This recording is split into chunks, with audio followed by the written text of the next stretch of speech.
she had something sweet in her mouth. "Open the glove box," Mom said. "There might be some napkins in there." I pressed the lock and the little door dropped down and smacked Pablo on his bandaged ear, which must have hurt.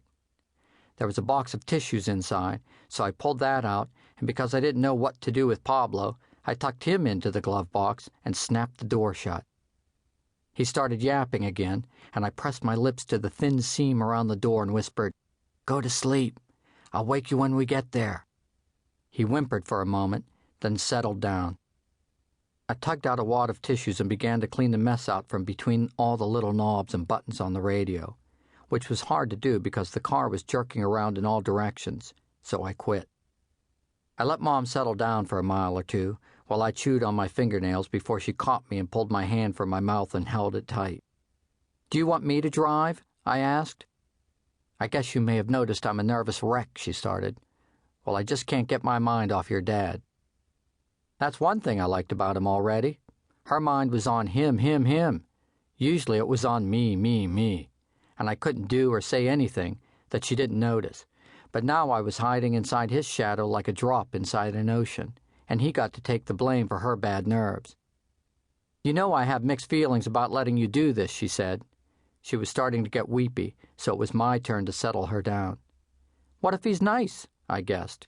"He better be nice," she replied. "I mean really nice," I said, "like when you first met him." "He wasn't even nice then. He was just okay." "Well, did you kiss him on the lips?" "What do you think?" she said. Just the thought of her kissing Dad made me silly, and I began to sing. "Mom and Dad sitting in a tree, Kissing." "Stop that," she snapped. "You're bugging me again." I took a breather, then started up again. "Have I done something wrong?" I asked. "No," she replied. "I just have a case of bad nerves." "Then why are you sending me to Dad if you don't think he's any good?" "I'm not sending you because I like him," she replied. "I'm sending you because you might like him and because I think, not with my heart, that it is a good thing for you to have a relationship with your father. And now that he claims to have stopped drinking and has a job and has gone to court to get some visitation, I'm sending you to him because I think it's the right thing to do. But don't ask me how I feel about all this." "How do you feel?" I asked, and leaned forward and pressed my smiley face into her shoulder. "Don't go there," she said. "I really don't want to feel anything about all this." "Mom and Dad sitting in a tree, Kissing," I sang again with my head bouncing as if my neck was a big spring. "Now, Joey," Mom said, lifting one hand off the steering wheel and pushing me back to my side, "get serious. Don't cling to the notion that me and him are going to get back together. No way is that going to happen. So just let it go and focus on your relationship with your father. You have 6 weeks with him. Figure out what you want from this guy before you get there. Give it some thought, because he can be, wired like you. Only he's bigger."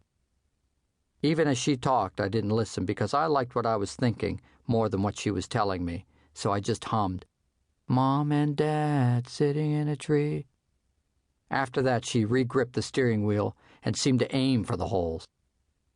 Some quiet time passed, and since she didn't pay any attention to me, I said, "Are you sending me because of my trouble with Pablo?" "That's only part of it," she said. "But that last little business was a wake-up call for me, and for Pablo. I mean, I can't keep you locked up in the house all summer." The little business she referred to made me hang my head, because it was all my fault, and like most everything wrong I did, she felt responsible, so I just slumped into the corner of my seat. I put my tiny tape player speakers in my ears and turned on the music. Herb Alpert and the Tijuana Brass were playing Lollipops and Roses, and while I nodded along, I added up the good and bad things about my behavior that day, which is what my special ed teacher told me to do when I felt sad.